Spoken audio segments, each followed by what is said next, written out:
বরকত লিনাদের বাসার রুমে পা ছড়িয়ে বসে আছে।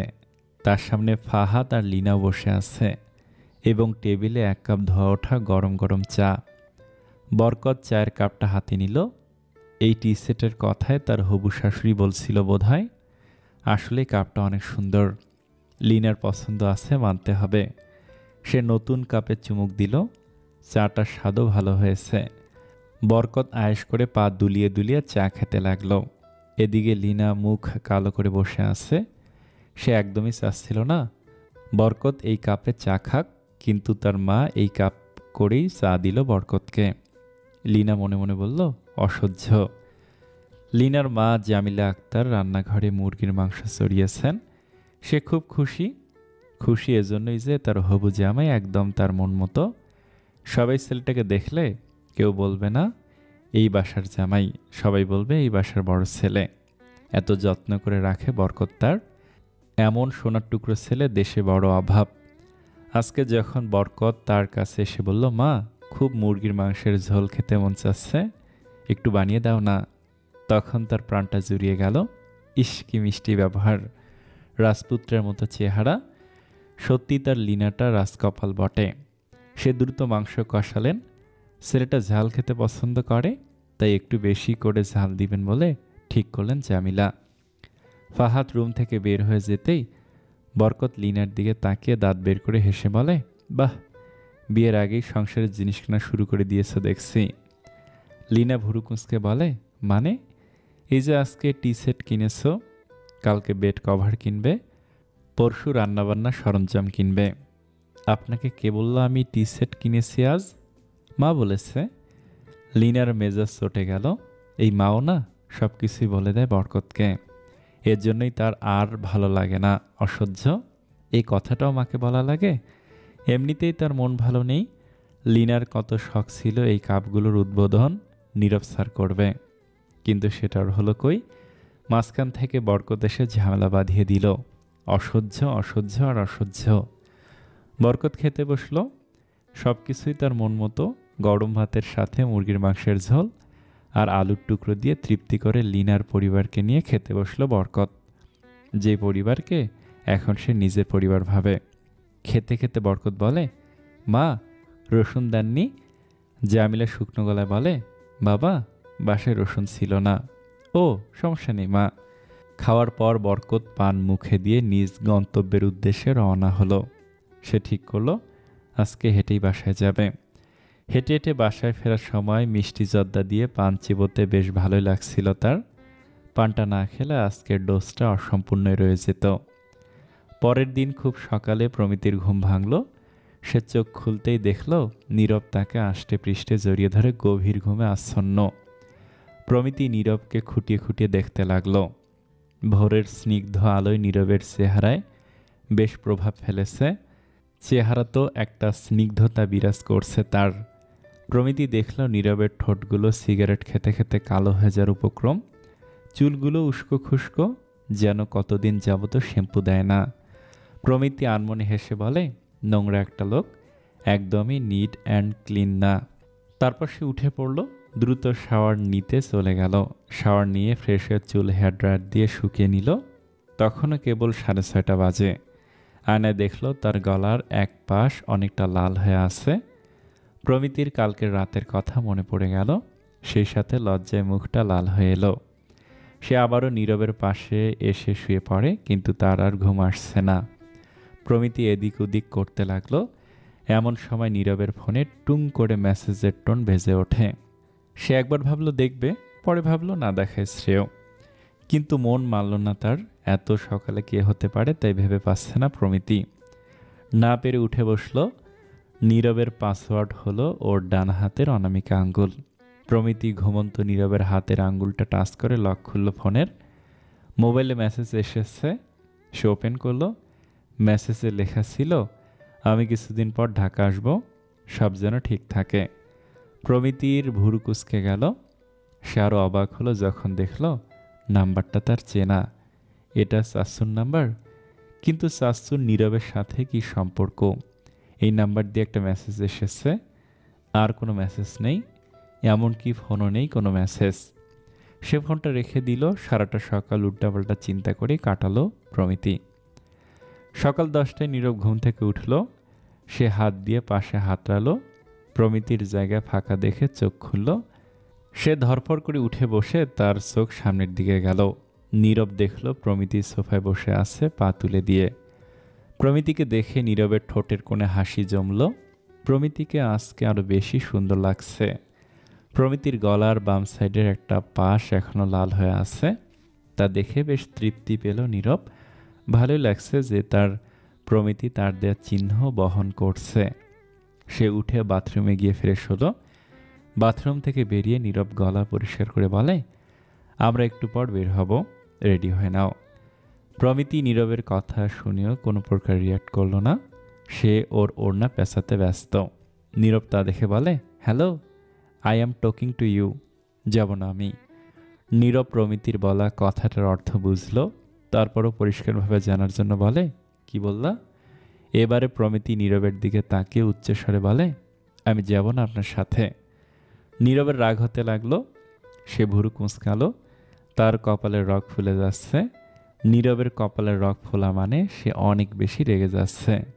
নীরব প্রমিতির কাছে গিয়ে তাকে উঠে দাঁড় করালো আর বলল, যাবি না মানে কি? তোকে যেতেই হবে।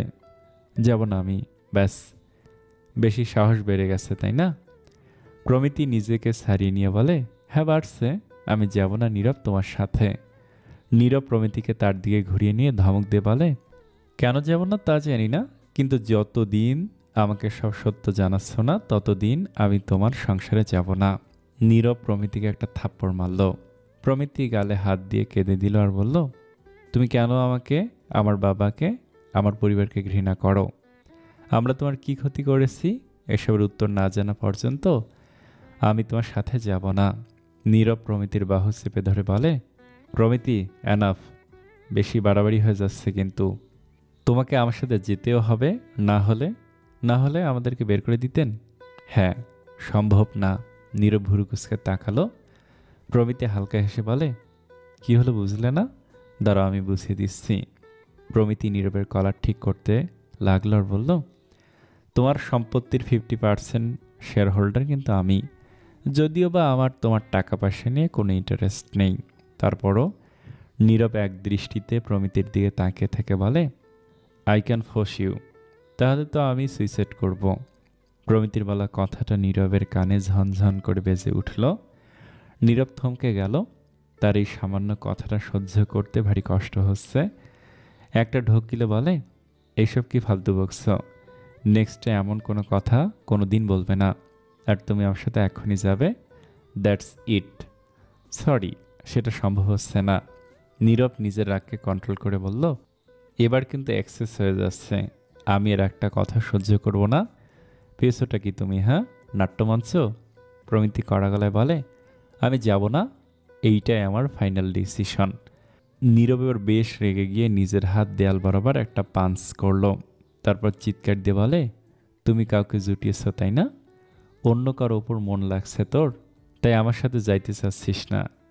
নীরবের এই কথা শুনে প্রমিতির পা থেকে মাটি সরে গেল। প্রমিতি কল্পনা করতে পারেনি নীরব এমন কোনো কথা বলতে পারে। সে কিভাবে এমন জঘন্য চিন্তা মাথায় আনে নিজের স্ত্রীকে নিয়ে, তাও আবার। একটা মানুষের মানসিকতা কতটা নিজ হলে এমন কথা কোনো মেয়েকে বলতে পারে? তাছাড়া কালকে রাতে তাদের মধ্যে যা হয়েছে, তারপরও এতটা অবিশ্বাস। প্রমিতির আসলে নীরবের ওপর কোনো এক্সপেকটেশন করাই উচিত হয়নি। কি হলো, কথা বলিস না কেন? চুপ করে যেহেতু আসিস, তাইলে আমার ধারণাই ঠিক, তোর মনে অন্য কাউকে ধরছে। আসলে আমি ভুলেই গেছিলাম যে তোর মতো মেয়েদের একটা পুরুষ দিয়ে হয় না। হয় না? না অ্যাকচুয়ালি মন ভরে না। নাকি রোহানের সাথে পালাবি? কোনটা, নতুন জন নাকি পুরাতন জন? চুপ করো প্লিজ। আর একটা বাজে কথা বলবে না আমার নামে। অনেক সহ্য করেছি, আর পারবো না। সহ্যের সীমা অতিক্রম করে ফেলেছ। কথাগুলো বলতে গিয়ে ফুপিয়ে ফুপিয়ে কেঁদে ওঠে প্রমিতি। নীরব প্রমিতির বাহু ঝাঁকে বলে, চুপ কেন করব? সত্যি বললে গা জ্বলে? করতে খুব মজা। বল না, কাকে জুটিয়েছিস? রোহান? প্রমিতি এবার ভীষণ রেগে গেল। সেও মানুষ, তারও রাগ, কষ্ট, দুঃখ হয়। তারও একটা সহ্যের সীমা আছে। সে আর নিজেকে ধরে রাখতে না পেরে বলে, হ্যাঁ, রোহানের কাছেই ফিরে যাব। খুশি? এ কথা শুনে নীরবের গা কাঁপতে লাগলো রাগে থরথর করে। সে প্রচণ্ড বেগে প্রমিতিকে ধাক্কা মেরে কিছু না বলে হনহন করে রুম থেকে বের হলো। এদিকে ধাক্কার বেগ এত জোরে ছিল যে প্রমিতি সোজা মেঝেতে গিয়ে পড়ল। হাতের কুনিয়ে ভীষণ জোরে ব্যথা পেল সে। প্রমিতি মাটিতে ওভাবেই শুয়ে কাঁদতে লাগলো। নীরব অনেক জোরে গাড়ি চালিয়ে তার বাসায় আসলো। আজকে আর অফিস যাবে না। বাসায় এসে হাতের কাছে যা পাচ্ছিল সব ভেঙে নিজেকে শান্ত করার বৃথা চেষ্টা করলো। প্রমিতির বলা কথাগুলো তার কানে বাজছে, বিশেষ করে শেষের কথাটা, রোহানকে নিয়ে যা বলেছিল প্রমিতি। নীরবের বুকটা কেঁপে উঠল, মোচড় দিয়ে উঠল। কেন তার প্রমিতি রোহানের কাছে যেতে চাইবে? প্রমিতি শুধু তার, অন্য কেউ তার রত্নে হাত দিতে চাইলে নীরব সেই ব্যক্তিকে জানে মেরে ফেলবে। সে জোরে জোরে শ্বাস নিতে লাগলো। সারাটা দিন নীরব রুমের গেট লাগিয়ে লাইট অফ করে হাত পা ছড়িয়ে বসে রইল। সকাল থেকে সে না খাওয়া, কিছু মুখে দেয়নি। রাত হয়ে এলো তবুও প্রমিতিও রুম থেকে আর বের হয়নি। সকাল থেকেই তার রুমে বসে আছে। এখনও মাটিতে ওইভাবেই বসে আছে, একটু নড়চড় করেনি। মূর্তির মতো বসে বসে চোখের জল বিসর্জন দিচ্ছে সে। প্রমিতির মা দাদি অনেকবার এসে জিজ্ঞেস করেছে কি হয়েছে প্রমিতির, কিন্তু প্রমিতির মুখ থেকে একটাও শব্দ বের হয়নি। তারা দুজনই বুঝতে পারছে যে নীরবের সাথে কিছু হয়েছে। যেহেতু স্বামী স্ত্রীর মধ্যে ঝগড়া হওয়া অস্বাভাবিক না, তাই তারাও বেশি ঘাটাচ্ছে না, ওদের মধ্যে নিজেদের জড়াতে চাচ্ছে না। প্রমিতি রাতের বেলা বারান্দায় গেল। কালকেই তো সব ঠিক ছিল। সে দীর্ঘশ্বাস ফেলে মনে মনে বলে, আমি যতখানি কষ্ট পেয়েছি তোমাকেও ঠিক ততখানি কষ্ট পেতে হবে নীরব চৌধুরী। আমার প্রতিটা অশ্রু বিসর্জনের মূল্য দিতে হবে। প্রমিতি, করিমের চোখের পানির দাম এত সস্তা না। You have to for it badly. পরের দিন খুব সকালে প্রমিতির ঘুম ভাঙল তার মায়ের চিৎকার চেঁচামেচিতে। প্রমিতি ধরফড় করে উঠে মাকে খুঁজতে বাইরে বের হলো। মায়ের রুমে গিয়ে দেখলো মা নেই। সে ঘাবড়ে গেল, মা কোথায়? মায়ের আওয়াজ কেন আসছিল? কিছু হলো না তো? প্রমিতি ড্রয়িং রুমে এসে দেখলো সেখানেও মা নেই। এমন সময় দাদির রুম থেকে মায়ের কান্নার শব্দ শুনে প্রমিতি এক প্রকার দৌড় লাগালো। দাদির রুমে গিয়ে প্রমিতির মাথায় আকাশ ভেঙে পড়ল। দাদির অবস্থা অনেক খারাপ, চোখ উল্টে গেছে তার, মনে হয় স্ট্রোক করেছে। প্রমিতি কি করবে তা বুঝতে না পেরে কেঁদে দিল। তার মাও কাঁদতে কাঁদতে বলল, প্রমিতি মারে, কিছু কর, তোর দাদি মারা যাচ্ছে। প্রমিতি তৎক্ষণাৎ তার রুমের দিকে ছুটল। দাদিকে হাসপাতালে নিতে হবে, এজন্য নীরবের সাহায্য দরকার। সে নীরবকে কল লাগালো। কিছুদিন আগে নীরব তাকে কল করেছিল, সেদিন সেভ করে নিয়েছিল। সেই নাম্বারে কল লাগালো। রিং হচ্ছে। বেশ কিছুক্ষণ পর নীরব কল রিসিভ করে বলে, হ্যালো, কে? নীরবের ভয়েস শুনে থমকে গেল প্রমিতি। ওর কণ্ঠস্বরের একই অবস্থা, বসে গেছে একদম। আচ্ছা, ও কি কান্না করছিল? প্রমিতিও কান্না করতে করতে বলল, নীরব। প্রমিতির কণ্ঠস্বরে নীরব শোয়া থেকে উঠে ব্যতিব্যস্ত হয়ে বলে, কি হয়েছে? তুমি কাঁদছো কেন? দাদি, দাদি। দাদির কি হয়েছে? কেমন যেন করছে, তুমি আসো প্লিজ। নীরব প্রমিতির অনুরোধ অমান্য করতে না পেরে ছুট লাগালো। সে চোখ মুছে গাড়ি বের করলো। আশ্চর্যজনক হলেও কালকের রাতে সে কেঁদেছিল। তার নিজেরই বিশ্বাস হচ্ছিল না ব্যাপারটা। সে কালকে কত বছর পর যে কেঁদেছে সে নিজেও জানে না। নীরব 15 মিনিটের মধ্যে প্রমিতির বাসায় এসে পৌঁছালো। সে দ্রুত পায়ে দাদির রুমে গেল। পরিস্থিতি প্রতিকূলে তা বুঝতে পেরে দাদিকে পাজা কোলে তুলে একাই হাসপাতালের উদ্দেশ্যে রওনা হলো। এদিকে ঘটনাটা এত দ্রুত ঘটল যে প্রমিতি কিছু বলবে তার সময় পায় নাই। হাসপাতালে এনে দাদিকে কেবিনে শিফট করলো নীরব। মাইনর ব্রেন স্ট্রোক করেছিল। কিছুক্ষণ পর প্রমিতিরও এসে পৌঁছালো হাসপাতালে। নীরব একবার প্রমিতিকে দেখে নিল। কালকের জামাটা পরে আছে এখনও, অথচ কালকের মতো চেহারায় সেই গ্লোনেসটা আর নেই। সে কালকে সারা রাত অনুশোচনায় ভুগেছে। কালকে তার রোহানের সাথে এক দফা বোঝাপড়া হয়েছিল। রোহান স্বীকার করেছে যে বিয়ের পর তার সাথে প্রমিতির কোনো সম্পর্ক তো দূর, কথাও হয়নি। এখন নীরব চাচ্ছে আবার প্রমিতি তার সাথে তার বাসায় চলুক। কালকে সারা রাত তার ঘুম হয়নি। প্রমিতি পাশে ছিল না, এজন্য চোখ বন্ধ করলেই তার মনে হচ্ছিল প্রমিতি আশেপাশে আছে, কিন্তু চোখ খুললে প্রমিতি নেই। হুমায়ূন আহমেদের একটা খুব জনপ্রিয় উক্তি হলো, ঘর খুলিয়া বাহির হইয়া জ্যোৎস্না ধরতে যাই, হাত ভর্তি চাঁদের আলো ধরতে গেলে নাই। নীরবের কাছে প্রমিতিকে ঠিক জ্যোৎস্নার আলোর মতো রহস্যময় লাগছে।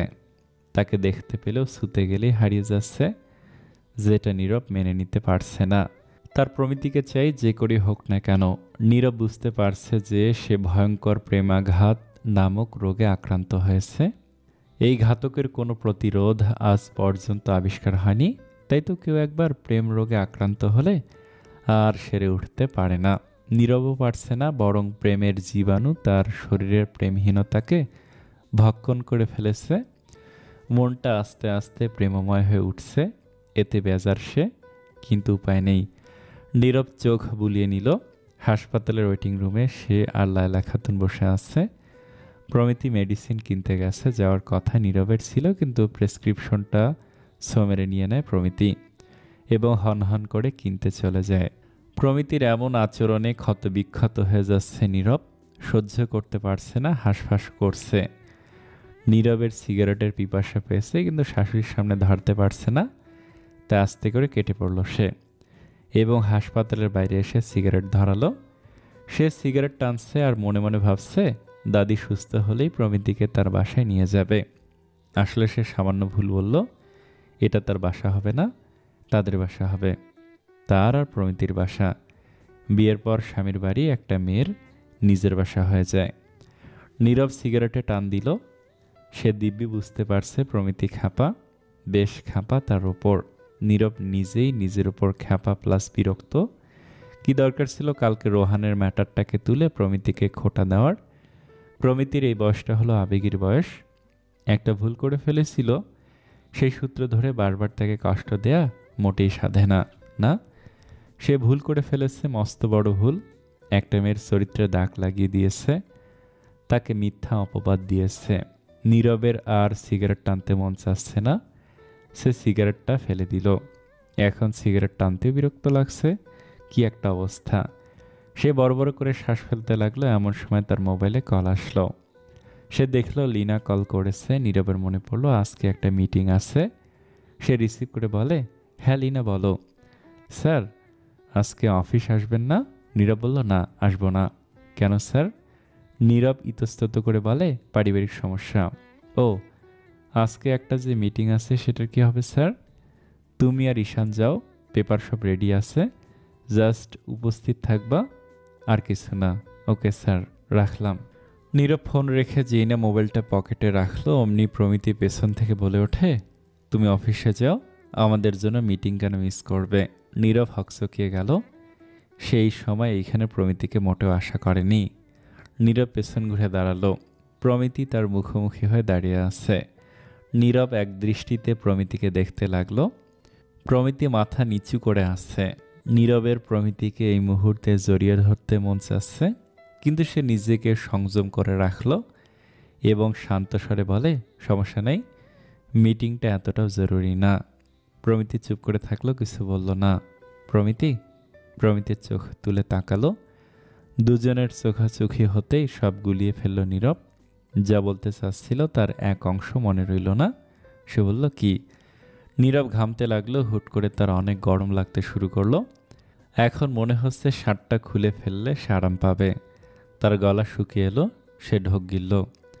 প্রমিতি ভুরুকুসকে বলে, কি কথা কেন বলছো না? এভাবে থমেরে বসে আছো কেন? নীরব অনেক আস্তে করে বলে, কি যেন চাচ্ছিলাম বলতে, সেটাই তো ভুলে গেছি। প্রমিতি খানিকক্ষণ চুপ থেকে নীরবকে পর্যবেক্ষণ করে নিল, তারপর সামনের দিকে এগোলো। প্রমিতি যেই না আগানো শুরু করলো, অমনি খপ করে নীরব তার হাত ধরে ফেলে। হঠাৎ নীরবের হাতের স্পর্শ পেয়ে প্রমিতির মধ্যে কম্পন সৃষ্টি হলো। মনে হচ্ছে হৃদস্পন্দন খুব দ্রুত ওঠানামা করছে। সে হাতটা ছাড়াতে চাইলে নীরব আরো জোরে চেপে ধরে বলে ওঠে, আমি তোমাকে কিছু বলতে চাই। এখন না। কেন এখন না? প্রমিতি অপর হাতটা নীরবের চোখের সামনে ধরল। হাতের মধ্যে মেডিসিনের প্যাকেট। নীরব ভুরু কুঁচকে আবার বলল, কি? দাদিকে মেডিসিন খাওয়াতে হবে, ছাড়ো আমার হাত। নীরব হাত ছেড়ে দিল। সারাপার সাথে সাথে প্রমিতি দ্রুত বেগে হাঁটা ধরল। নীরব প্রমিতির যাওয়ার দিকে খানিকক্ষণ চেয়ে থেকে পরবর্তীতে তাকে অনুসরণ করে আগাতে লাগে। লীনা বেশ চিন্তায় পড়ে গেছে। এই প্রথম সে শুনল নীরব স্যারের পরিবার আছে। আগে তো জানতো নীরব স্যারের বাবা মা নেই, বহুকাল আগে গত হয়েছে। তার কোনো ভাই বোনও নেই। তাহলে পারিবারিক কী সমস্যা হতে পারে সেটাই মাথায় আসছে না লিনার। লিনা তার রুমে পায়চারি করছে। তার কপালে ভাঁজ চলে এসেছে। সে বেশ চিন্তিত। অফিসের সবাই স্যারের অগোছারে ফিসফিস করছে যে নীরব স্যার বিয়ে করেছে, বউকে বাসায়ও তুলে এনেছে, কিন্তু কাউকে জানাচ্ছে না। এ কথা লিনা বিশ্বাস করছে না, কারণ এমন গুজব আজকেই প্রথম ওঠেনি, এর আগে বহুবার উঠেছে। বলতে গেলে মাসে একবার করে এমন গুজব ওঠেই স্যারকে নিয়ে। একবার তো কে যেন গুজব ছড়ালো স্যারের বাচ্চা হয়েছে, কিন্তু এইবার এই গুজবটা ব্যাপক সাড়া পেয়েছে এবং আশেপাশে ছড়িয়েও আছে। লিনা ভাবছে হয়তো ইতিমধ্যে স্যারের কানেও গুজবটার কথা পৌঁছে গেছে। লিনা বুঝতে পায় না স্যার কেন এসবের বিরুদ্ধে কোনো অ্যাকশন নেন না। যদি স্যার অ্যাকশন নেওয়া শুরু করে তাহলে সবার আগে ম্যানেজার সাহেবের 12টা বাজবে। এমন সময় ঈশান ভেতরে এলো এবং বলল, কিরে লিনা, কি ভাবছো? ঈশানকে দেখে লিনা হালকা হেসে বলে, কিছু না, চল বের হই। হব, আরেকটু পর, এখনো দেরি আছে। তা ঠিক, কিন্তু রাস্তায় যদি জ্যাম পড়ে তার চেয়ে বড় এখনই রওনা হই। ঈশান কিছু একটা ভেবে বলে, আচ্ছা চল। তারা দুইজনে অফিসের গাড়িতে করে মিটিংয়ের উদ্দেশ্যে রওনা হলো। গাড়িতে ঈশান বলল, জব্বর ভাই। যে স্যার কন, আপনি নীরব স্যারকে নিয়ে কিছু জানেন? জব্বর ভাই জ্যামের কারণে গাড়ি থামালেন এবং সিটের পকেট থেকে পান বের করে পানটা একেবারে মুখে দিল। পান চিবাতে চিবাতে তিনি বললেন, একেবারে লেটেস্ট খবর স্যার। ঈশান উৎসাহে আটখানা হয়ে বলে, কি কি জলদি বলেন তো। লিনা বেশ বিরক্ত হচ্ছে। এই ঈশানের স্বভাব একদম মেলি। মেয়েরা যেমন গল্পবাজ হয়, ঈশানও ঠিক তেমনই গল্পবাজ। জব্বর ভাইয়ের জর্দার গন্ধ সারা গাড়িতে ছড়িয়ে গেছে। লিনার জর্দার গন্ধ একদম সহ্য হয় না, বমি বমি লাগে। সে সিটে হেলান দিল।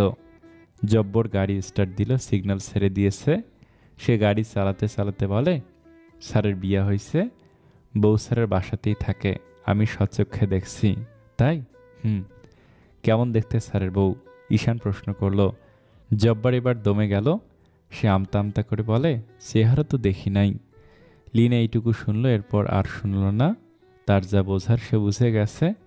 সে কানে হেডফোন লাগিয়ে গান শোনায় মনোযোগ দিল। তার কানে গানের বাজনা বাজতে লাগলো। এদিকে ঈশান প্রশ্ন করল, তাইলে জানলেন কেমনে স্যারের বউ স্যারের বাসায় থাকে? জব্বার বাঘ ঘুরিয়ে বলে, কথা কি আমার শেষ হয়েছিল? শোনেন এবার। সেদিন আমি সকালে স্যারকে নিতে তার বাসায় গেছিলাম, কিন্তু আগে গেছিলাম কারণ গাড়িতে পেট্রোল ছিল না। ওনার কাছে টাকা চাইতে গেছিলাম। তখন ভেতর থেকে একটা মেয়ের কণ্ঠ পাইছি। তাই নাকি? আমি কণ্ঠ শুনে বুঝেছি ওইটা কাজের মেয়ের কণ্ঠ না। মেয়ে কি বলতেছিল জানেন? ঈশান বলে, কি? ওগো স্যারও আজকে আর না, কালকে সারা রাত ঘুমোতে দেওনি, এখন তো রেহাই দাও। ঈশান এই কথা শুনে বলে ওঠে, ও হো হো হো, কি শুনাইলা জব্বর ভাই? ভাই, এই কথাই কইছে। হাসা কথা। আমি জব্বার ড্রাইভার নিজের কানে শুনছি। স্যার বোধহয় খুব টাইটে রাখছে তার বউরে। আর রাখবেই না কেন? স্যারের বয়স কি কম? এখন তো আর বউ ছাড়া থাকুন যাইব না, কি কন? ঈশান বলে, ঠিক বলেছেন। তবে স্যার কি কিছু বলেছিল? যে না, বললেও শুনি নেই আমি। জব্বার আপন মনে গাড়ি চালাচ্ছে। এ কথা সত্য যে স্যারের বাসা থেকে একটা মেয়ের আওয়াজ পেয়েছিল, কিন্তু মেয়েটা কি বলেছিল সেটা সে শোনেনি। এসব সে বানিয়ে বলে দিল। জব্বার খুব খুশি, কারণ বানিয়ে কথা বলতে তার খুব মজা লাগে। এটা তার কাছে বিনামূল্যে বিনোদনের মতো। গাড়ি থামালো জব্বার। লিনা কান থেকে হেডফোন খুলে গাড়ি থেকে বের হলো। ঈশান জব্বারকে পান খাওয়ার টাকা দিল আর বলল, ভাই, জবরদস্ত খবর শুনাইলা, মন খুশি করে দিলা, চা পান খেয়ে নিও। যে ঈশান আর লিনা সামনের দিকে আগালো মিটিংয়ের উদ্দেশ্যে। ঈশান বলল, ওই লিনা। লিনা বলল, কি? আজকে মিটিংয়ে কি খাইতে দিবে? আমি কিভাবে জানবো? এখন দুপুর, ফ্রাইড রাইস দিলে ভালো হয়, সাথে চিকেন ফ্রাই। খাদক একটা তুই। ঈশান মুখ গোমড়া করে বলে, মানুষ কত অপরাধ করে বেড়াচ্ছে, চুরি ডাকাতি করছে, সেখানে আমি সামান্য বেশি খাই বলে তুই এমন করে বলতে পারলি? আচ্ছা সরি। হুম, জানিস আমি ভাবছি যে খাওয়া দাওয়া কমাই দেব। মানে? মানে হলে এই খাওয়া দাওয়ার জন্যই লিজা আমাকে ছেড়ে গেছে। তাই আমি আর বেশি খাবো না, শুধু বেঁচে থাকতে যতটুকু প্রয়োজন ততটুকুই খাবো। লিনা শব্দ করে হেসে বলল, তুই পারিস, হাসবি না, আমার কষ্ট লাগে খুব। এসব বাদ দিয়ে কাজে মন দে। হ্যাঁ, ঠিক কইছস। মিটিং শেষে তাদের হাতে একটা প্যাকেট ধরিয়ে দিল।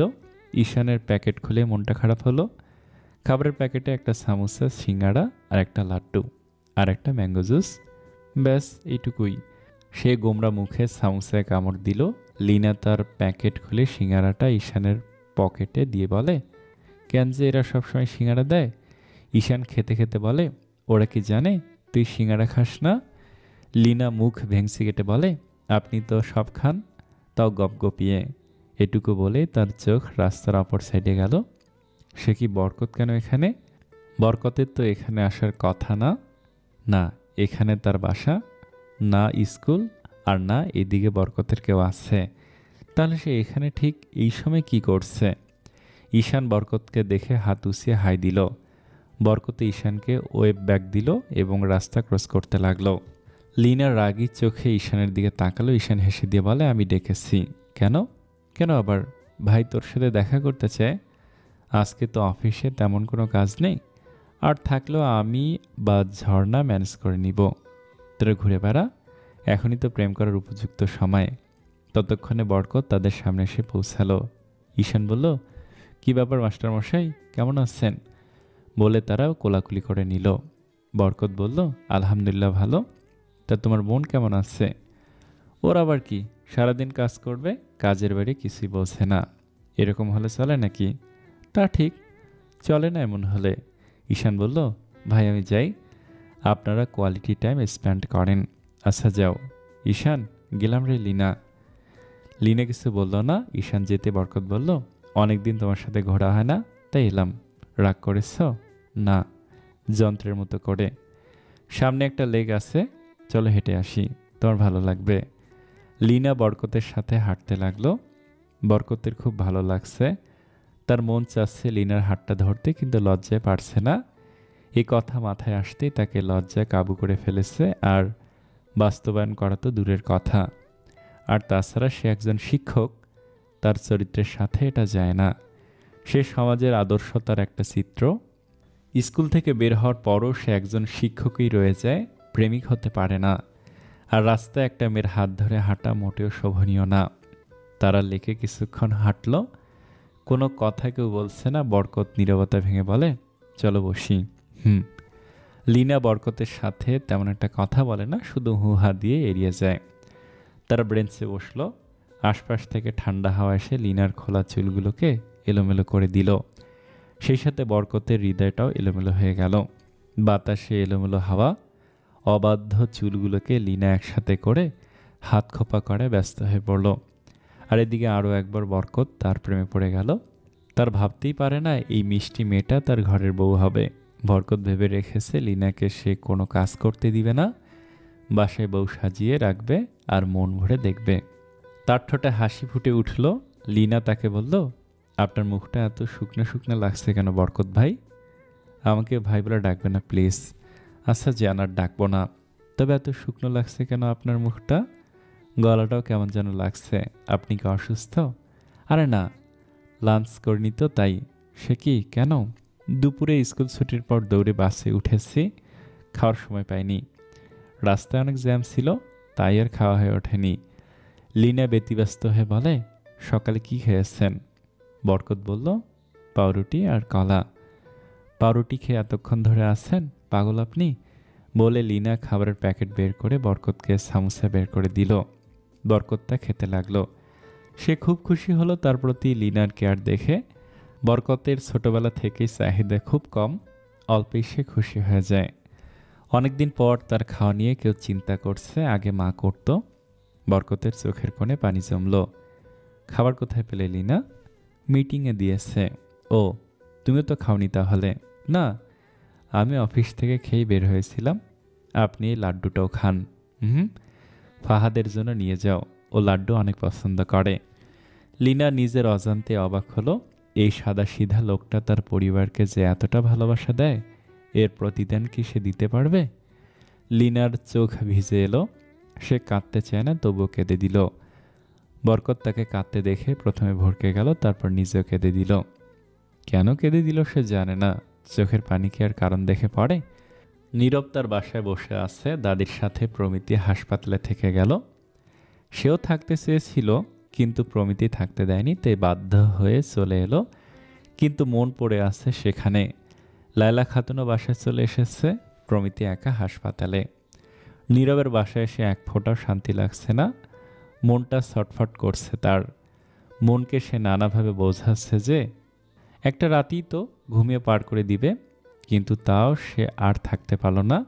উপায় না পেয়ে বাসার কাপড় ছেড়ে বাইরে যাওয়ার কাপড় পরে রেডি হলো। তারপর বেরিয়ে পড়ল প্রমিতির কাছে যাওয়ার উদ্দেশ্যে। নীরব হাসপাতালে পৌঁছে লিফটে করে 8 তলায় চলে এলো। লিফট থেকে বের হয়ে দেখলো চারপাশ শুনশান নীরবতা, কোনো শব্দ নেই, সম্পূর্ণ ফ্লোর ফাঁকা। সে ধীর পায়ে সামনে এগোতেই প্রমিতিকে দেখতে পেল। নীরব প্রমিতির কাছে গিয়ে দাঁড়ালো। প্রমিতি কারো উপস্থিতি পেয়ে চোখ তুলে তাকালো এবং নীরবকে দেখে বলল, তুমি? থাকতে পারলাম না, তাই চলে এলাম, বলে ধপাস করে প্রমিতির গা ঘেঁষে বসে পড়ল। প্রমিতি সরে পাশের সিটে বসল। নীরব আবারও প্রমিতির পাশে এসে বসে। প্রমিতির কোমর পেছন থেকে চেপে ধরে বলে, তুমি যদি কালকে আমার সাথে বাসায় না আসো তাহলে আমি পাগল হয়ে যাব। প্রমিতি তার কানকে বিশ্বাস করতে পারল না। সে নীরবের দিকে তাকালো। নীরব দুষ্টু হেসে আশেপাশে দেখে নিয়ে প্রমিতির গালে চুমু দিল। প্রমিতির তো চোখ বেরিয়ে আসার উপক্রম, সেই সাথে তার গালজোড়া লাল হয়ে আছে। তা দেখে নীরব হা হয়ে গেল এবং নিজের লোভ সামলাতে না পেরে নীরব প্রমিতির অপর গালে চুমু দিয়ে প্রমিতির কোলে মাথা রেখে শুয়ে পড়ল। প্রমিতি আতকে উঠে বলে, কি করছো? ও ওঠো, কেউ দেখে ফেলবে তো। নীরব বলল, ও তো কেউ না, দেখলে আমি তোমার কোলে শুয়ে থাকতে পারি, রাইট? না, মোটেও না, প্লিজ ওঠো। নীরব শয়তানি হাসি দিয়ে মনে মনে বলে, এই 2 দিন খুব জ্বালাইছ, আজকে আমি জ্বালাবো তোমাকে। তারপর প্রমিতির কামিজটা সরিয়ে প্রমিতির পেটে নীরব মুখ গুজে দেয় এবং কয়েকটি চুমু খায়। প্রমিতি জমে বরফ হয়ে গেছে। সে স্ট্যাচুর মতো বসে আছে, নড়াচড়া করতেও ভুলে গেছে। সে জোরে জোরে শ্বাস নিচ্ছে। নীরব প্রমিতির পেটে কুটুস করে একটা আস্তে করে কামড় বসায়। প্রমিতি নীরবের মাথাটা উঁচু করে ধরে এবং নিজে চেয়ার থেকে উঠে বসে। এতে নীরবের মাথায় স্টিলের চেয়ারে গিয়ে লাগে আর সে আউ বলে ওঠে। প্রমিতি তা দেখে বলে, ভালো হয়েছে, আস্ত বজ্জাত একটা, অসভ্য একটা, পাবলিক প্লেসে হ্যারেস করে। নীরব রাগী চোখে প্রমিতির দিকে তাকিয়ে বলে ওঠে, এটা কি করলা? প্রমিতি ইনোসেন্ট ফেস বানিয়ে বলে, কি করলাম? নীরব চোখ সরু করে বলে, বোঝো না কিছু? না, বুঝি না। কেন এসেছো এখানে? তোমাকে দেখতে। খুব সাবলীলভাবে বলল। প্রমিতি বিষম খেল। সে মিনমিন করে বলে, দেখা শেষ হলে চলে যাও। তুমি আমাকে তুমি তুমি করে কেন ডাকো? তো কি বলে ডাকবো? আপনি। প্রমিতি মুখ বাঁকে আস্তে করে বলে, শখ কত। নীরব প্রমিতির মুখ নাড়ানো দেখলেও কি বলল তা শুনতে পেল না, তাই বলে ওঠে, হই, কি বললা? কিছু না। নীরব এবার শোয়া থেকে উঠে বসলো এবং প্রমিতির কাছে আসতে লাগলো। প্রমিতি খানিকটা ভয় পেয়ে গেল এবং আশেপাশে তাকে দেখতে লাগলো। নীরব বাঁকা হেসে বলে, কেউ নেই তো? কি বলেছিলে? আমি গালি দিচ্ছিলে? প্রমিতি বলে ওঠে, সিসি, আমি গালি দেই না। ও, তো কি বলেছিলে তাহলে? প্রমিতি আমতা আমতা করে বলে, বলছি আপনি করে কেন ডাকবো? নীরব কিউট ফেস করে বলে, কেন? বাংলা সিনেমার নায়িকারা তো স্বামীদের ওগো শুনছেন বলেই ডাকে। আমারও ইচ্ছে আমার বউ আমাকে ওগো শুনছেন বলে ডাকবে। প্রমিতি নীরবের দিকে তাকালো। ছেলেটা দেখতে মাশাল্লাহ। প্রমিতি মাথা নিচু করলো, তার লজ্জা লাগছে। নীরবের মুখে বউ শব্দটা শুনে তার কেমন যেন অনুভূতি হচ্ছে। সে চোখ তুলে তাকালো। নীরবও তার দিকে চেয়ে আছে। নীরবের শার্টের হাতা ফোল্ড করা এবং শার্টের প্রথম 2 বোতাম খোলা। সেই খোলা বোতাম দিয়ে নীরবের বুকের কিঞ্চিত অংশ দেখা যায়। প্রমিতির দৃষ্টি সেদিকেই। নীরব বলে ওঠে, ডিনার করব, চলো। আপনি খাননি? নীরব প্রমিতির মুখে আপনি শুনে হালকা হেসে বলে, ওগো, আপনি এখনো খাননি বললে বেশি খুশি হতাম। প্রমিতি খিলখিল করে হেসে দিল। নীরব সে হাসির মায়া আটকা পড়ল। অদ্ভুত ভালো লাগা নিয়ে প্রমিতির দিকে তাকিয়ে থাকলো। আর এদিকে তার বুকে কালবৈশাখী ঝড় এসে সব লণ্ডভণ্ড করে দিল। সে প্রমিতির প্রেমের জালে আরও গভীরভাবে তলিয়ে যেতে লাগলো। চলুন যাই, আমার খিদে পেয়েছে, চলো। তারা দুইজনে ক্যান্টিনে এসে বসলো। স্যান্ডউইচ আর জুস অর্ডার দিল। কিছুক্ষণ পর খাবার চলে এলো। তারা খেতে লাগলো। প্রমিতি, চা খাবে? হ্যাঁ। প্রমিতি মনে মনে বলল, চা খেতে পারলে মন্দ হয় না, এমনি মাথাটা অনেক ধরেছে। ঠিক আছে, খাওয়া শেষে সামনের রাস্তার মোড়ে যাব, ওখানে পাওয়া যায় চা। তারা খাওয়ার পর হাসপাতাল থেকে বের হলো। দাদিকে ঘুমের ওষুধ দেওয়া হয়েছে। সে এখন গভীর ঘুমে আচ্ছন্ন। নীরবের কথা মতো হাসপাতালের অপোজিটে চায়ের দোকান। হাসপাতাল থেকে বের হয়ে রাস্তা ক্রস করেও তারা কোনো চায়ের দোকান পেল না। প্রমিতি বলল, কোথায় দোকান? এখানে তো সব ফাঁকা। সেটাই তো দেখছি। এমন সময় এক লোক পাশ দিয়ে যাচ্ছিল। নীরব তাকে থামিয়ে জিজ্ঞেস করলো। উনি সিগারেট খেতে খেতে বলল, কি ভাই, এখানে না একটা চায়ের দোকান ছিল? হ্যাঁ, কই এখন? এই দোকান রাত 12টার পর 27 নাম্বার দিকে চলে যায়। চাক্কা গাড়িতে তো, তাই সরাই ওই দিকে নিয়ে যায়। কেন, চা খাবেন? সামনে গেলে 27 নাম্বার রোড। কয় মিনিট হাঁটতে হবে? লোকটা নাক চুলকাতে চুলকাতে বলল, আরে ভাই, একটু হাঁটেন না ভাবির সাথে। যত মিনিটই লাগুক হাঁটেন, সমস্যা কি? ভাবির সাথে হাঁটেন, তাইলে পেটের ভুঁড়ি কমবে হাঁটলে, আর ভাবির মতো ফিট থাকবেন। বলে লোকটা চলে গেল। প্রমিতির অনেক কষ্টে হাসি আটকাতে হলো। নীরবের মুখটা কালো হয়ে আসলো। সে প্রমিতিকে বলল, যাবা 27 নম্বর রোড নাকি হাসপাতালে ব্যাক করবা? প্রমিতি তড়িঘড়ি করে বলে ওঠে, না না, চলেন যাই, আমার মাথা ব্যথা করছে। চা খেতে পারলে ভালো লাগবে, আর আপনার ভুঁড়িও কমবে। নীরব একবার প্রমিতিকে দেখে নিল, মূলত তার পেটের দিকে তাকালো। আসলেই তো প্রমিতি অনেক বেশি স্লিম, এত চিকন কেমনে সম্ভব? এবার নীরব নিজের দিকে তাকালে, কি সে তো মোটা কেন, আজব। প্রমিতির সামনের দিকে হাঁটা ধরলো নীরবকে রেখেই। নীরব ভাবনা শেষ করে দেখে প্রমিতি তাকে রেখে অনেকটা সামনে এগিয়ে গেছে। সে হন্তদন্ত হয়ে প্রমিতির পিছু এক প্রকার দৌড়ে যেতে লাগলো। আর হাঁক পেরে ডাকলো, প্রমিতি দাঁড়াও, 1 মিনিট ওয়েট, আমি আসছি। প্রমিতির পা থেমে গেল। সে পেছন ঘুরে একটা মিষ্টি হাসি দিল। নীরব তা দেখে থেমে যায়। তার এক মুহূর্তের জন্য মনে হলো সমস্ত পৃথিবীটা থেমে গেছে। সময় আটকে গেছে, 12টা 20 ঘড়ি আটকে গেছে, আর সেকেন্ড মিনিটের কাঁটা চলছে না। যেখানে ছিল সেখানেই থেমে গেছে। সেই সাথে থেমে গেছে নীরবের বাকি 4টি ইন্দ্রিয়। কেবল দৃশ্যানুভূতির ইন্দ্রিয় চোখ সচল আছে, এমনকি পঞ্চ ইন্দ্রিয় নিয়ন্ত্রক মস্তিষ্কও থেমে গেছে। কোনো সিগন্যাল না নিতে পারছে আর না পাঠাতে পারছে। তাইতে নীরব ঠায় দাঁড়িয়ে আছে, এক পাও আগাতে পারছে না। চারপাশে এক প্রকার প্রেমময় নীরবতা।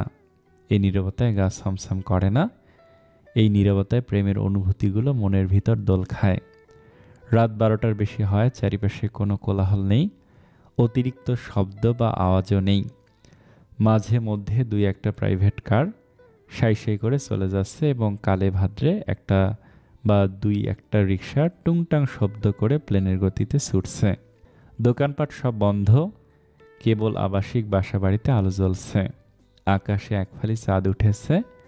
চাঁদের আলো আর সোডিয়ামের 40 ওয়াটের হলদে আলোয় প্রমিতিকে স্বর্গ থেকে নামা কোনো অচেনা অপরিচিতা বালিকা লাগছে। প্রকৃতিগত আলো আর কৃত্রিম আলোর মিশ্রণে এক নতুন প্রমিতিকে উপলব্ধি করল নীরব। প্রমিতির চোখ মুখে স্নিগ্ধতা উপসে পড়ছে। নীরব আরও একটা বিষয় খেয়াল করলো, প্রমিতিকে হাসলে এত বেশি সুন্দর লাগে কেন? কারণটা হলো প্রমিতির আঁকাবাঁকা দাঁত। আঁকাবাঁকা দাঁতের হাসিও যে এত মনোমুগ্ধকর হয় তা জানা ছিল না নীরবের। প্রমিতি ভারী অবাক হচ্ছে। 5 মিনিট যাবতে নীরব দাঁড়িয়ে আছে, সামনেও আগাচ্ছে না আর পেছনেও যাচ্ছে না। এভাবে মাঝ রাস্তায় দাঁড়িয়ে থাকার কি মানে, সেটা বুঝে উঠতে পারছে না প্রমিতি। উপায় না পেয়ে সে নীরবের কাছে গিয়ে মুখোমুখি দাঁড়িয়ে বলে, কি হয়েছে, যাবেন না নাকি দাঁড়িয়ে থাকবেন? প্রমিতির কথায় সমস্ত চিন্তা ভাবনা কল্পনার জগৎ থেকে বেরিয়ে এলো নীরব। সে হরহর করে বলল, চলো সামনে আগাই। চলুন। নীরব প্রমিতি হাঁটা ধরলো, আস্তে আস্তে হাঁটছে। দুইজনের কারো মধ্যেই তাড়া বা ব্যস্ততা নেই, তাই তো সময় চলে গেলেও তারা দুজনেই নির্বিকার। নীরব হাঁটার ফাঁকে আর চোখে প্রমিতিকে দেখছে। তার কেন যেন প্রমিতিকে আর চোখে দেখতে ভালো লাগছে। অন্যরকম লাগে। এক অদ্ভুত শিহরণ খেলে যায় নীরবের মনে। মৃদু হাওয়ায় প্রমিতির ওড়না দোল খাচ্ছে। নীরব ইচ্ছা করে সামান্য পিছিয়ে গেল। প্রমিতি 2 কদম এগিয়ে গেল। হালকা বাতাসে যখন প্রমিতির ওড়না উড়িয়ে পেছনের দিকে আসলো, তখন নীরব তা ছুঁয়ে দেখল এবং নাকে নিয়ে গন্ধ শুকল। এরকম বাচ্চামো কারবার সে কেন করলো, এটার উত্তর তার জানা নেই। মস্তিষ্ক ব্লাঙ্ক হয়ে আছে, তবে মন সে দিব্য সচল আছে। শুধু যে সচল না, একটু বেশি অ্যাক্টিভ। মন বলছে ভালোবাসার মানুষের গায়ের গন্ধ নিতে হয়, এতে প্রেম বাড়ে, ভালোবাসা অফুরন্ত থাকে। নীরব মাথা চুলকিয়ে আবারও প্রমিতির সাথে হাঁটা ধরল। লোকটা বলেছিল একটু সামনে গেলে 27 নম্বর রোড, কিন্তু এটা ছিল ডাহা মিথ্যা কথা। প্রায় 20 মিনিট ধরে তারা 27 নম্বর রোড পৌঁছালো। তবে প্রমিতির মধ্যে এত পথ হাঁটার পরও এক ফোঁটা ক্লান্তি বিদ্যমান না। সে এর আগে কোনো দিন এভাবে রাতের বেলা বের হয়ে হাঁটেনি। তবে সিঙ্গাপুরে একবার অনেক রাত অবধি পার্টিতে ছিল, কিন্তু সেখানকার পরিবেশ মোটেও এখানকার মতো ছিল না। এই মুহূর্তটাকে তার জীবনের শ্রেষ্ঠ মুহূর্ত মনে হচ্ছে, অথচ দৃশ্যটা খুব সাদামাটা। রাস্তার ধারে একটা মেয়ে আর একটা ছেলে টঙের দোকানের সামনে দাঁড়িয়ে দাঁড়িয়ে চা খাচ্ছে। অনেকের কাছে এটা তেমন কোনো আহামরি ব্যাপার না, কিন্তু প্রমিতির কাছে এটা এমন একটা মুহূর্ত যা সে ভাষায় প্রকাশ করতে পারবে না। এত বছর যাবত সে বাংলাদেশের নামি দামি রেস্টুরেন্টে গিয়েছে, খাবার অর্ডার করেছে, খাবার আসছে, খেয়ে বিল মিটিয়ে চলে এসেছে, মাঝে ফটো সেশন করেছে, এটুকুই। কিন্তু এতটা অ্যাডভেঞ্চার করেনি। রাত 12টার পর রাস্তার ধারে দাঁড়িয়ে চা খাওয়া তার কাছে এতদিন ধরে কল্পনার বাইরের সিন ছিল। দোকানদারটা বলল, স্যার, স্যার সাথে এই ক্রিম আলা মিষ্টি বিস্কুটগুলো নেন, মজা লাগবে খেতে। নীরব বলল, আচ্ছা দেন, 4টা দিই, দেন, সাথে সিগারেটও দিয়েন। জি স্যার। নীরব প্রমিতির হাতে 2টা বিস্কুট আর চা ধরিয়ে দিল এবং নিজে ফুটপাতে বসে বিস্কুটে কামড় বসালো। এরপর ধোঁয়া ওঠা গরম চা প্রথমে ফুঁক দিয়ে ঠান্ডা করে নিল এবং কাপটা একটু নাড়িয়ে নিয়ে মুখে দিল। প্রমিতি খুব আগ্রহ নিয়ে নীরবকে দেখতে লাগলো। আজকে নীরব হালকা আকাশি রঙের শার্ট পরেছে, সেই সাথে কালো প্যান্ট। প্যান্টটা ইন করেনি, শার্টের হাতা কুনি পর্যন্ত গোটানো, পায়ে লেদারের খয়েরি শু, হাতে কোনো ঘড়ি নেই। চুলগুলো বরাবরের মতো উস্কো খুস্কো, আজকে আবার এলোমেলো। মনে হয় চুল আশ্রায়নি নীরব আজকে।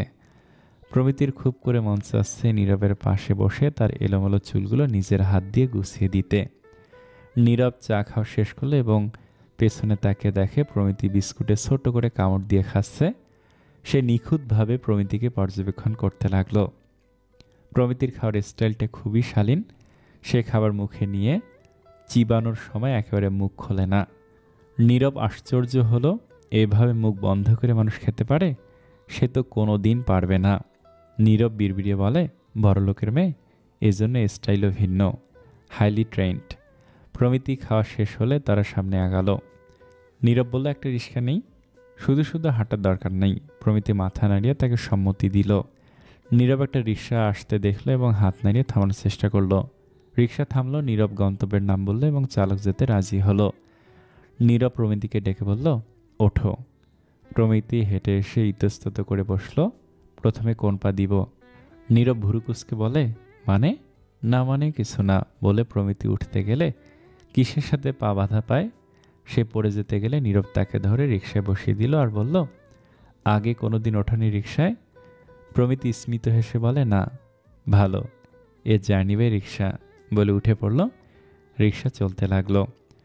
প্রমিতি খানিকটা ভয় পেল। রিক্সায় হুট করে জড়সড় হয়ে বসে রইল। নীরব তা দেখে হালকা হেসে বলে, ভয় পাচ্ছ? না তো, ভয় কেন পাবো? সেটাই বলে প্রমিতির কোমর জড়িয়ে ধরল আর বলল, নিচে তাকাও। প্রমিতি নিচে তাকালো। নীরব বলল, ওই যে 2টা লোহার দণ্ড দেখতে পাচ্ছ না? ওইখানে পা চেপে রাখবে, তাহলে আর সহজে পড়বে না। নীরবও সেই লোহার দণ্ড দুটোর ওপর পা রাখলো। তাকে দেখে প্রমিতিও পা রাখলো। এদিকে নীরব তার হাত দিয়ে প্রমিতির ওড়না ধরে সামনে এনে প্রমিতির হাতে গুজিয়ে দিল। হাসপাতালের 2জন কেবিনের সামনে এসে তারা কেবিনের ভেতর ঢুকলে এবং 2জন 2টা চেয়ারে বসে পড়ে। এভাবে রাতটা পার হলো। সকালে লায়লা খাতুন এলেন নাস্তা নিয়ে। নীরব বাথরুম থেকে ফ্রেশ হয়ে নাস্তা সারল। তখনই ডাক্তার এসে চেক আপ করে নিল, বিকেলে রিলিজ করে দিবে। নীরব ডাক্তারকে থ্যাঙ্কস জানালো এবং প্রমিতির কাছে গিয়ে বলল, আমি বিকেলে এসে দাদিকে বাসায় নিয়ে যাব এবং সন্ধ্যায় তুমি আমার সাথে আমাদের বাসায় আসবে বলে অফিসের উদ্দেশ্যে চলে যায়। প্রমিতি হতভম্ব হয়ে গেল। এই প্রথম নীরব বলল আমাদের বাসা, আগে তো বলতে আমার বাসা। তবে কি সে নীরবের মনের জায়গায় বুনে ফেলেছে নিজের জন্য? বিকেলে নীরব এসে সব ফর্মালিটিস কমপ্লিট করে দাদিকে প্রমিতিদের বাসায় নিয়ে যায়। এদিকে প্রমিতি দুপুরে বাসায় এসে ঘুমিয়ে গেছে। অনেক ক্লান্ত সে, 2 রাত ধরে ঘুম হয় না। প্রমিতি বেঘরে এখনও ঘুমাচ্ছে। হঠাৎ সে অনুভব করলো কেউ তার ঠোঁটজোড়া দখল করে নিয়েছে। সে নড়াচড়া করার চেষ্টা করলো, কিন্তু লাভ হলো না। কেউ তার হাত চেপে ধরে আছেন, আর এদিকে সমানে তার ঠোঁটের স্বাদ কেউ উপভোগ করছে। প্রমিতির ঘুম থেকে জাগ্রত হলো এবং চোখ খুলে দেখে নীরব তার ওপর ঝুঁকে এসব করছে। নীরবকে সরানোর চেষ্টা করলো প্রমিতি। তা দেখে নীরব তাকে ছেড়ে দিয়ে বলে, ঘুম হলো, এবার চলো, আমি আর লেট করতে চাই না। 1 ঘন্টা ধরে আমি বসে আছি তোমার জন্য।